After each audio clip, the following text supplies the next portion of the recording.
Yo lo primero es agradecer a la Fundación Ramón Arecce y especialmente a Felipe la invitación. Yo creo que con amigos como estos, ¿para qué quiere uno enemigos? Porque evidentemente pues la charla que nos han puesto es una charla muy interesante y abierta a un debate, espero que sincero y sin llegar a las manos, pero que ese llegar, como dice José Mota, así que irse va. La cuestión es que yo tengo algunos... Ahí tengo algunas disclosure of interest de carácter personal. Lo primero, que para mí esto es como un jugador de segunda que viene a jugar un partido con la gente de la Champions, así que estoy asustado. Segundo, es que yo soy de Andalucía y entonces los de Andalucía somos muy exagerados. Por tanto, a todo lo que diga le bajáis un día un 15% y más o menos se acercará a lo que pienso de verdad. Y lo tercero es que yo soy un paciente de cáncer. Por tanto, como paciente diré cosas que no pienso como médico o que pienso como médico con cáncer. Por tanto, algunos de mis compañeros pueden sentir que lo que digo a lo mejor es un poco también exagerado. Y luego tengo un professional disclosure, que es la película Jerry Maguire. Todos sabéis, la película esta, Jerry Maguire, él está en una situación como yo ahora, tengo que dar una charla delante de mis compañeros sobre qué pienso que debemos hacer con nuestro trabajo. Algunos de vosotros recordáis cómo acaba eso. Bien, esto es lo que le pasa a un paciente de cáncer en España. Un paciente de cáncer en España, en general, empieza por el médico de cabecera o por un programa de screening, va a su hospital local, si le diagnostican, si es un cáncer, pues va a recibir unos tratamientos, o si el cáncer está muy avanzado, ya va a un tratamiento paliativo. Después, si va a tratamiento, va a hacer sus tratamientos, lo acaba, empieza un seguimiento, si recae vuelve a tratamiento, etcétera, etcétera. Es decir, tiene mucho camino por delante.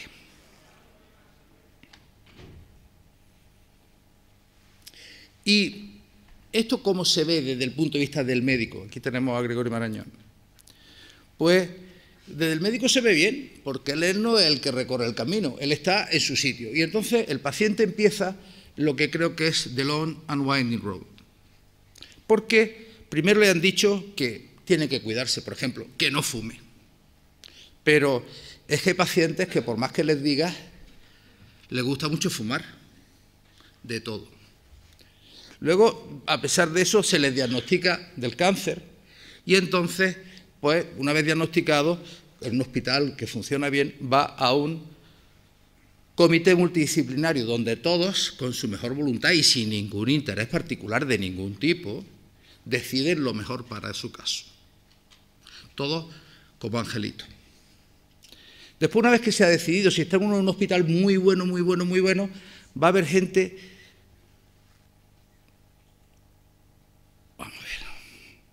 Va a haber gente deseando personalizarlo, esperando con la pipeta para obtener alguna muestra biológica. Pero ya cuando está personalizado, va a cirugía, el paciente recibe su tratamiento local, después lo mandan a la sofisticadísima radioterapia y finalmente pasa por el sexy oncólogo médico. La cuestión es que este es un proceso largo y duradero en el cual el paciente pues pasa mucho tiempo. Y pasa mucho tiempo porque va tocando de puerta en puerta. Algunas veces las puertas son como esas.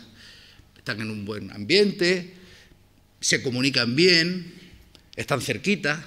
Y entonces, bueno, pues aunque el paciente va tocando de puerta en puerta, bueno, pues no lo pasa tan mal. Pero otras veces las puertas no están así. Otras veces las puertas son una detrás de otra, en medio de un pasillo, y tiene que ir tocando. Y lo malo es que toca, y algunas veces, cuando toca detrás de esa puerta, quien está, pues no sabe nada de su caso, a lo mejor. Claro, entonces es un problema, porque es que no conoce su caso. O es un tío tan interesado en lo suyo que lo mira de reojillo y sigue a sus cosas, y a sus ensayos, y a sus investigaciones. Entonces, hombre, el paciente contento, pues no es tan general. Porque es que además el tiempo pasa. El tiempo pasa y claro, pasa porque si bien es verdad que entre cuando se cierra una puerta se abre otra, los pasillos son muy largos. y la gente pierde mucho tiempo de puerta en puerta. Adelante, tranquilidad. O sea que, incluso después de un comité y de un consenso, el paciente se encuentra con 3 puertas, normalmente 3 médicos, y no sabe cuál escoger, porque los 3 dicen choose me, elígeme, ¿no? O sea que el paciente tiene una situación en el sistema actual con comités multidisciplinarios, con muchos especialistas, por bien que funcione, compleja. Y esto, que lo digo así, no lo digo yo, lo dice el Ministerio en su página web sobre la estrategia del cáncer para el Sistema Nacional de Salud del 2009. Todos estos son los problemas que dice el Ministerio que tiene la asistencia oncológica en España. Pero es que fijaros que lo que dice sobre todo es que el cáncer se da cada uno a su aire. Cada uno a su aire entre médicos de los hospitales, entre servicios de los hospitales, entre comunidades autónomas. Ese es el resumen del resumen. Y encima, con mucha falta, en casos de equipos de irradiación, con una gran falta de equipos de irradiación adecuados y adecuados al estado del arte actual. Pero es que además también faltan profesionales y hay una limitación en la percepción probablemente del cuidado del paciente. Estamos muy focalizados en la cura del paciente y probablemente no estemos tan preocupados como profesionales del cuidado del paciente, que tiene relativa importancia porque hoy en día curamos a muchos pacientes biológicamente, sobre todo de mama, estadios precoces, pero el impacto emocional perdura años y tiene un gran coste, no solo económico, que parece que es lo único que nos importa hasta ahora, que también en términos de bajas, depresión, etcétera, pero por supuesto personal, social y familiar. Pero, ¿qué dicen los pacientes? Aquí voy a decir no lo que dicen los pacientes, que yo no le he preguntado, sino lo que digo yo, porque no sé cuántos de vosotros habéis estado mirando la cama de abajo para arriba, en vez de para arriba para abajo, como los médicos. Yo he mirado desde la cama hacia arriba, hacia el médico, y lo que digo lo digo por mí mismo, no quiere decir que todos los demás pacientes piensen lo mismo. Yo lo que digo es que ¿sabemos lo que quieren los pacientes o los médicos creemos que sabemos lo que quieren los pacientes? Los pacientes queremos cura, pero también cuidado. Y los médicos creen que solo esperamos que nos curen. Son dos cosas muy distintas. ¿Y es posible que nos entendamos? ¿Es posible que nos oigáis a los pacientes? Fijaros que a poco que te descuides tienes que ver a 3 médicos distintos. Y además los 3 médicos con unas opiniones un piquitín diferentes a lo mejor. No muy diferentes, pero un poquito diferentes. Pero sobre todo los 3 te van a tratar de convencer que lo importante es lo suyo. Olvídate de la radioterapia, la cirugía es lo que te cura. Olvídate de la quimioterapia, la radioterapia es lo que te cura. O sea que tú cuando vas allí no sabes exactamente a cuál de las 3 puertas te vas a quedar. Pero es que además el seguimiento es un lío porque los 3 te llaman. Los 3 te llaman y además cada uno te dice una cosa también. Con lo cual tú no sabes exactamente a qué atender. Pero es que además necesito yo un paciente para algunos tratamientos, un médico, otro médico más a mi lista de médicos para recibir un tratamiento hormonal o para recibir unos tratamientos combinados con radiación sencillos. Pues yo como paciente no lo sé. Yo como paciente creo que alguien colabore en el diseño de mi tratamiento no significa que tenga que verme ya para toda la vida. Y además creo que para que lleguemos a ese punto común, los tratamientos deberían ser tan útiles como sea posible, tan cortos como sean posibles, en casa tanto como sea posible, con visitas al hospital tan pocas como sean posibles y con el máximo soporte emocional como sea posible. Eso es lo que me parece que quiero como paciente y probablemente muchos pacientes pensarán lo mismo. Porque hay mucho problema emocional detrás de un tratamiento. Cuando nosotros decimos que ponemos un tratamiento y que este es el mejor tratamiento para un paciente, ¿de verdad sabemos lo que eso significa para su vida? Lo que significa para su entorno. ¿Esos porcentajes son relevantes para su vida o son relevantes para nuestros ensayos clínicos? Yo lo que he hecho es preguntar a algunos equipos consolidados. Aquí veis los Monty Python, que son un grupo de gente pues, muy seria, que en esas películas que hacían de Inglaterra del año 1200, pues claro, yo me he ido a donde estudiaban y estudiaban en Cambridge. Entonces, Cambridge es una universidad que parece que, bueno, pues que lleva muchos años, porque lleva desde el año 1209 hasta el año 2009, es decir, ya ha hecho más de 800 años, y algo sabrán de esto, ¿no? Entonces, el modelo inglés, por ejemplo, los departamentos de oncología, pues tienen 3 grandes grupos. Y lo que te dicen es, ¿tú quieres ser oncólogo? Sí. Y el training para oncología incluye training en clinical oncology y training in medical oncology. Tiene un training, una formación en oncología médica y en oncología clínica. ¿Y qué es lo que dicen ellos que es un oncólogo clínico? Pues ellos dicen que un oncólogo clínico son los doctores que están expertos en manejar todas las formas de tratamiento del cáncer que no son quirúrgicas. Radioterapia, quimioterapia, terapia hormonal, isótopos radiactivos y otras técnicas especiales. ¿Y cuál es la misión de un oncólogo clínico? Ahora ya soy yo el médico otra vez. Me he puesto la gorra de médico otra vez, me he puesto la bata. Es luchar contra el cáncer, ser un médico personal para mi paciente y con unos valores que son innegociables.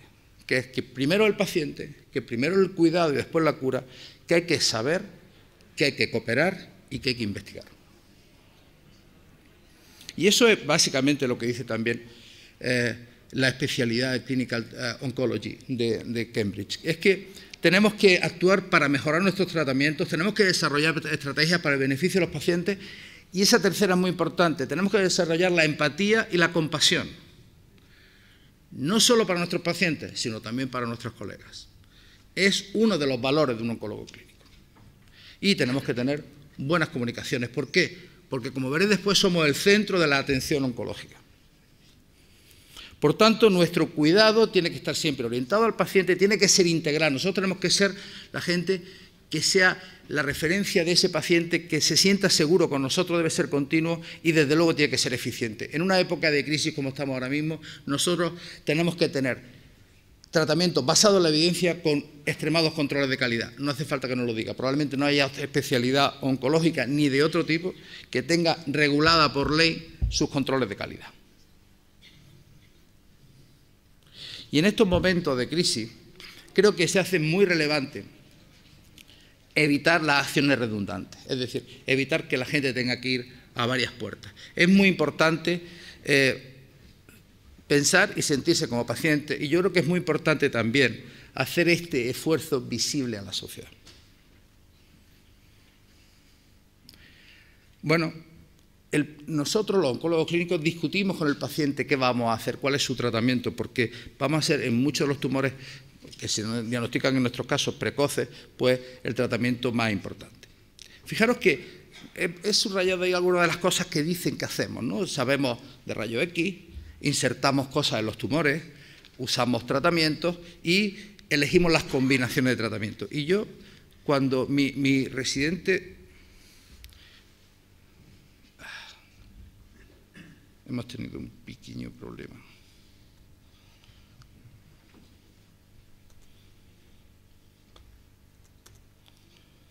Bueno. Cuando mi residente decía, iba a dar la R1 iba a dar la sesión general del hospital, decía, ¿y esto cómo lo enfoco? ¿Cómo le explico a mis compañeros residentes quiénes somos los de oncología? Pues somos radiólogos. Pues no, aquí tenía un montón de diapositivas explicando que en nuestros departamentos, pero en el mío especialmente, pues tenemos ecógrafos, con el cual hacemos la braquiterapia prostática, tenemos TAC, con el cual diseñamos los tratamientos, tenemos que ser conocedores de la anatomía radiológica, hacemos resonancia, que los radiólogos no nos informan, sino que simplemente cogemos el CD y lo utilizamos para planificar, o PET, TAC-PET, que igualmente utilizamos las imágenes. Por tanto, tenemos un amplio conocimiento de la radiología, lo cual nos permite una facilísima comunicación con nuestros compañeros de esa rama de la medicina nuclear y radiodiagnóstico. ¿Somos cirujanos? Hombre, cirujanos no, pero nosotros en nuestro departamento tenemos 2 quirófanos. No hay ningún urólogo que tenga 2 quirófanos suyos allí cerrados con una llave. ¿Y por qué somos cirujanos? Pues porque hacemos braquiterapia en muchas patologías diversas, solo o en combinación con los cirujanos. Pero es que también estamos haciendo radioterapia intraoperatoria. Y eso nos obliga a estar, yo tenemos una médico dedicada a radioterapia intraoperatoria en el departamento porque está todo el día en los quirófanos haciendo radioterapia intraoperatoria. Por tanto, ¿somos cirujanos? No, pero conocemos muy bien el lenguaje de los cirujanos. Cuando entramos a un quirófano, sabemos lavarnos, sabemos vestirnos, sabemos comportarnos dentro de un quirófano. Por tanto, nuestra conversación con nuestros compañeros cirujanos es muy fácil, porque sabemos de cirugía, tenemos que dar puntos y sabemos comportarnos razonablemente bien en un quirófano. ¿Somos patólogos, investigadores o qué somos nosotros? Hombre, yo creo que, teniendo en cuenta que en los años 50 empezamos ya a ver que la radiación dañaba el DNA, que sabemos que hemos estudiado las bases moleculares de cómo ese DNA dañado se comporta en términos de reparación, muerte celular, detención de ciclo, etcétera, y sabiendo que hay algo que todos los especialistas de oncología clínica tenemos que saber, que es radiobiología, yo creo que, hombre, a hablar con los patólogos también sabemos, porque sabemos de este tipo de cosas. Pero finalmente, algunos compañeros me preguntaron al principio de estar en el hospital, ¿pero tú no eres farmacéutico? No, nosotros somos médicos. Somos médicos porque en muchos hospitales, entre ellos el mío, pues tenemos un hospital de día donde administramos todo tipo de tratamientos de soporte, que incluye pues, una transfusión, un tratamiento para los huesos o tratamientos concurrentes de quimioterapia o de anticuerpos monoclonales, como ha explicado muy bien Yapuris, como pasa en toda Europa. Pero es que además, al cuidar de nuestros pacientes, tenemos unas camas donde nuestros pacientes pueden ser atendidos adecuadamente y si sufren complicaciones de nuestros tratamientos o si por su mal estado general necesitan un cuidado especializado de su oncólogo, que somos nosotros. Y eso nos convierte en que somos clínicos del hospital. Por tanto, tenemos nuestras camas y nuestro trabajo, nuestras guardias y nuestras cosas. Estas imágenes que voy a poner ahora son un poco fuertes, pero creo que explican muy bien, por aquellos que todavía a lo mejor no lo tengan claro, cuál es nuestro papel en el manejo del cáncer. Hubo una época, casi tendría que decir como en inglés, there was upon a time, había un tiempo donde si no había radioterapia, esto es lo que le pasaba a las mujeres con cáncer de mama. Se nos ha olvidado. Pero si no hay radioterapia, esto es lo que le pasa a la mujer con cáncer de mama. Espero que no volvamos nunca a esto. Hubo un tiempo en que si no había radioterapia, esto es lo que le pasaba a un paciente que tenía un cáncer de recto. Espero que no volvamos a eso nunca. Pero sin radioterapia esto no es posible. Hubo un tiempo donde este era el resultado de un tratamiento de un cáncer de laringe. Ya esto no lo vemos, en muchos casos, gracias a la radioterapia. No queremos volver a eso. Por tanto, ¿se puede pensar un mundo sin radioterapia? ¿Un mundo oncológico sin radioterapia? Imposible. Porque es que además, en los pacientes con cáncer metastásico, podemos ofrecerles un control de la enfermedad metastásica clínica elevadísimo, cooperando con nuestros compañeros de los tratamientos sistémicos para, destruyendo nosotros la enfermedad clínica metastásica, como pasa con la radiocirugía, ellos puedan mantener un control de la enfermedad subclínica durante mayor tiempo. Por tanto, hoy en día no se puede pensar en el cáncer sin el papel central que tenemos como oncólogos. Yo creo que una de las cosas más importantes que desarrolla la especialidad en otros países es que quizás están cambiando un poquito la idea hacia especializarse en subtipos celulares, subtipos tumorales. Entonces, lo que el paciente espera hoy en día, o lo que ahora me pongo como paciente espero, es que haya una relación cercana entre el oncólogo quirúrgico y no quirúrgico, que solo tenga una puerta donde tocar y que haya un doctor, un médico o varios médicos, pero que se sepa en mi caso, y que tenga la seguridad de que tenga un itinerario claro y una seguridad de que todos están de acuerdo en enfocarse a mi cuidado, es decir, que se dedican a individualizarme a mí en vez de a mi tumor, porque estamos hablando de individualización del tumor. ¿Y quién me individualiza a mí? Es decir, una señora que tiene 2 niños, que trabaja en un barrio, que vive en un barrio periférico de una ciudad, que está trabajando en un trabajo no cualificado en una casa, si decidimos entre quimioterapia adyuvante o hormonoterapia adyuvante, es una tremenda decisión para ella. No tiene nada que ver con su tumor, tiene que ver con ella y con su vida. Si le ponemos hormonoterapia, a lo mejor puede seguir limpiando, y si le ponemos quimioterapia no va a poder seguir limpiando. Es que hay que individualizar, pero no solo los tumores. Hay que tener tiempo para pensar en las personas.